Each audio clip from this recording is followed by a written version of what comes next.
আসসালামু আলাইকুম। আমি আজকে আপনাদেরকে একটা জিনিস দেখাতে চাই, সেটা হলো এই যে নৌকাগুলো আছে, এই নৌকাগুলো আপনারা যদি একটু মনে করেন, আপনারা কিন্তু এটা কিসের সাথে মিশাইতে পারেন, সেটা হলো গুলিস্তান বা সদরঘাটে এরকম কিছু নৌকা থাকে, যেই সব নৌকাগুলো মানুষের কিন্তু থাকার জায়গা করে দেয় এবং মান্থলি ভাড়া দিয়ে কিন্তু তারা থাকে ওই সব নৌকাতে।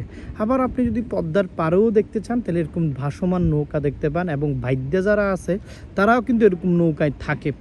হ্যাঁ, এটাও কিন্তু আপনারা দেখতে পারেন। ভাসমান নৌকাগুলোকে আমরা বাইদ্যারা থাকে, এটা কিন্তু সবচেয়ে বেশি জানি। সো সেই ক্ষেত্রে আজকের এই ভিডিওটা, যে এখানে কারা থাকে, এখানে কিন্তু বাইদ্যারা থাকে না। প্রথম কথা হলো এখানে বাইদ্যারা থাকে না। এই প্রত্যেকটা বোর্ডের দাম প্রায় ধরেন আপনার কত হইতে পারে, $1,000,000 মিলিয়ন পাউন্ডের মতন হইতে পারে প্রত্যেকটা, মানে ট্রলার বলেন, বোট বলেন।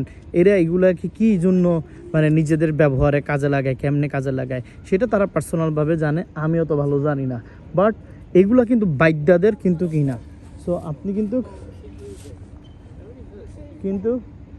কিন্তু এখানে বাইদ্যাদের কোনো কিছুই পাবেন না। সো আপনাকে আমি বলতে চাই, এই যে বোটগুলো আছে, এই বোটগুলো যে সুন্দর, এই সৌন্দর্য দেখার জন্য হইলেও কিন্তু আপনাকে একবার হইলেও এখানে আসতে হবে।